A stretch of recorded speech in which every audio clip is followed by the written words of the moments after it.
Hello, Seattle. How are we doing today?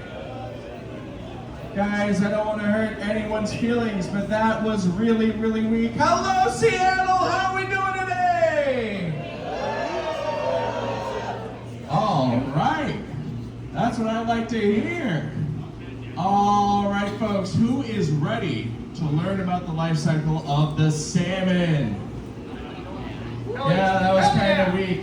I guess you guys would rather learn about water safety. Can I hear a woo for water safety? Why was that so much better than the salmon one? What's up with you guys' priorities? It's weird. All right, so who can tell me, should you guys ever swim alone?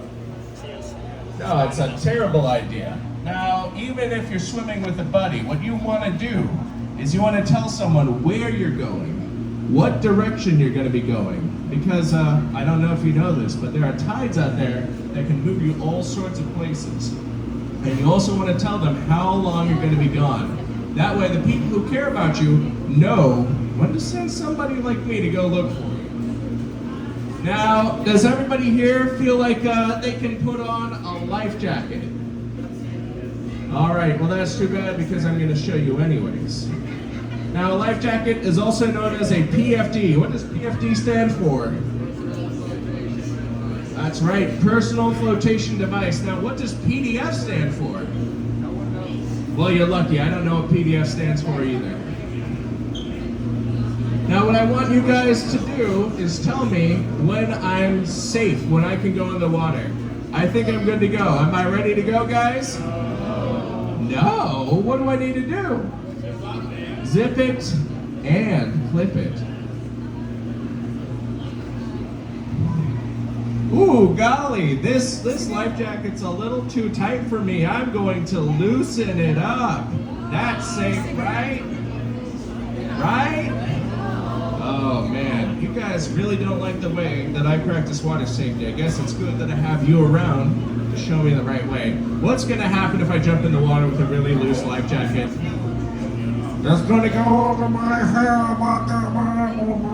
it's not gonna be any good. So, you want to tighten up your life jacket. Let's see if I can do this correctly with just one hand.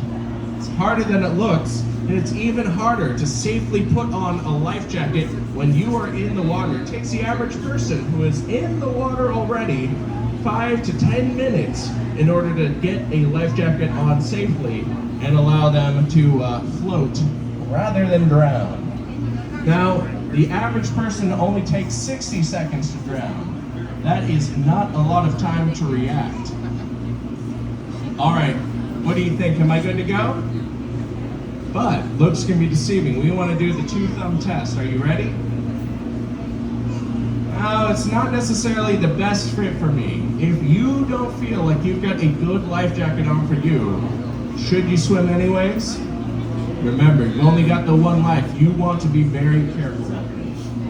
Always wear your life jacket, always take a buddy, and never, ever, ever swim or operate a water vehicle if you are under the effect of mind-affecting substances, even if you've got a buddy with you. Your buddy is not Superman. Now, if Superman's around, that's a whole different story. Alrighty, folks, are we ready to talk about the life cycle of the salmon? Woo! Alright, here's a question for you folks. Are salmon a saltwater or a freshwater fish? Oh, I can't trick you guys. You're too smart for me. They're both. We call that an anadromous fish. But here's a question. Do salmon start out in saltwater or freshwater? Nice. Right on, guys. You're so knowledgeable. Now, salmon need a few key circumstances in order to reproduce. They want water that is cold. Cold water holds a lot more dissolved oxygen, and you need dissolved oxygen to breathe as a salmon, as most fish really. Another thing you need is fast-flowing water. You want to keep those eggs oxygenated. You also want shallow water, and you want water with gravel at the bottom. That gravel is going to be how you make your nest. Now, you have about 3,000 to 5,000 salmon eggs to start out. That is a whole lot of Christmas cards and birthday cards to write every single year. That'd be a whole lot of tricky business. I don't even think it's possible if you have flippers rather than thumbs. Now, you don't have to worry about that too much because only 30% of your salmon brothers and sisters are going to survive to hatch. A lot of them are going to get eaten up by amphibians like frogs and salamanders who have a really good sense of smell and love nutritious salmon eggs. Another problem is going to be bacteria and fungus that infects those eggs before they have a chance to hatch. Another problem is going to be heat.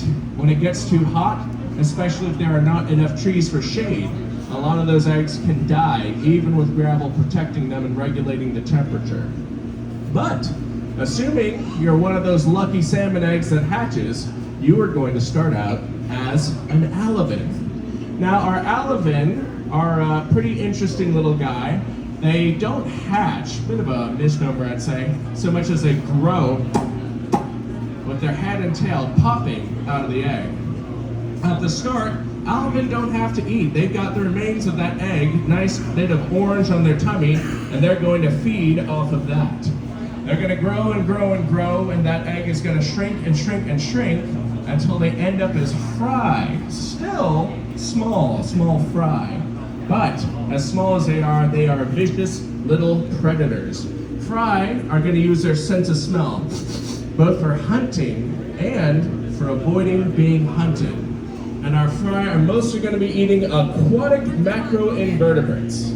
That's a pretty big word. Let's break it down. Aquatic macroinvertebrate. Aquatic means you live in the water. Macroinvertebrates, do you need a microscope to see them? No, easy to see with your own two peepers.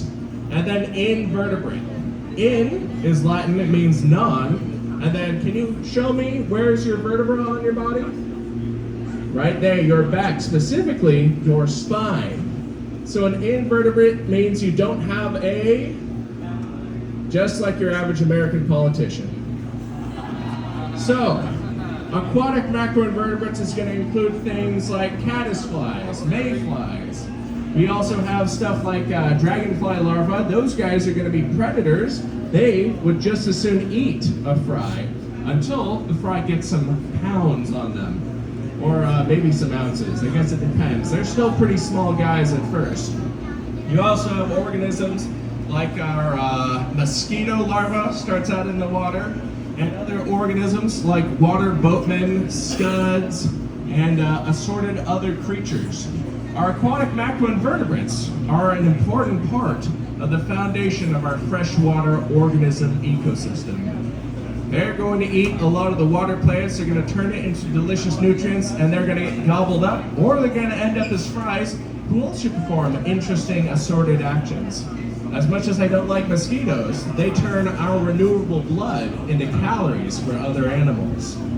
Now, eventually, our fry have to grow up. They're going to become smolt, and they're going to be too big for their freshwater habitat. They have got to head out into the ocean.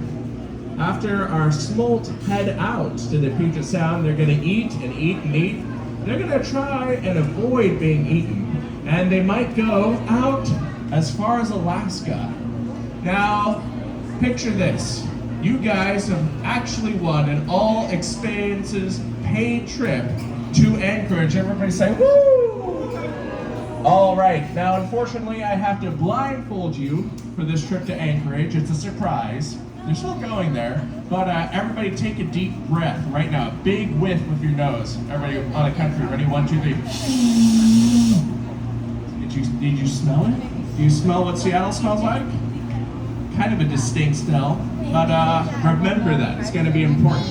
So then we all load onto the bus, we go to Anchorage, it takes a little too long, there's not enough bathroom breaks, you're a little cranky by the time we get there. I load you out and I say, well, welcome to Anchorage, and hope you guys brought cab fare, because otherwise you're gonna have to walk back. And then I leave. I've tricked you guys. You've gotten all the way to Alaska, and now you only have the smell of Seattle to guide you home. Are you guys gonna be able to make that trip? No, it'll be a little tricky, but our salmon make that trip every single year, returning to their spawning grounds. And they do that with their sense of smell. Now, it'd be a little hard for me to find my way back to Seattle using my sense of smell. Tacoma, that's easy. We all know about the Tacoma aroma. Easy as pie. But Seattle, that might be a tall order. I'm not a salmon and I don't quite have that powerful a schnoz. But our salmon are gonna make their way back, and as they make their way back, as oceanic adults, they're going to transition into their spawning phase. They're going to change colors. We see that originally our 3 different runs of salmon that we get here don't look that different. They have their differences, of course. The placement of the eye, the shape of the mouth, the spots on their back, all a little different, but they get really distinct when it's time for them to reproduce, especially between male and female. Female salmon don't change that much physically, other than ripening. Their belly fills up with 3,000 to 5,000 eggs. After that, let me hand you, here you are. After that, the female is going to ripen, and the male is going to go through an even more drastic change. Typically, you have the big gonzo, the Muppet kind of nose, the traditional hook, the large, fearsome teeth. But remember, these teeth are not a predator's teeth. Their stomach is going to atrophy. It's going to get small and shriveled up. The salmon don't eat as they go upstream. Their stomach goes and gets smaller and makes way for their reproductive organs to get much larger. They spend every bit of spare energy that they have dedicated to reproducing, because remember, salmon only get that one shot at having babies. Now, the males also will get one other distinct feature typically, and that's going to be the hump on the back. Typical most for sockeye and pinks. And pinks are also called humpies. Hence the name. Now, we get to the reproductive phase of the salmon.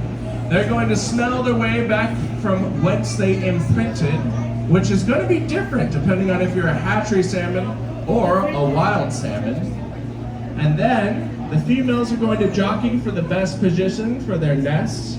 They're going to build a series of nests heading upstream, and then they're going to wait for the males to impress them, to wow them. The males are going to compete, and the most successful salmon are going to saunter up to the lady salmon that catches their eye, and they're going to shake and shiver and vibrate.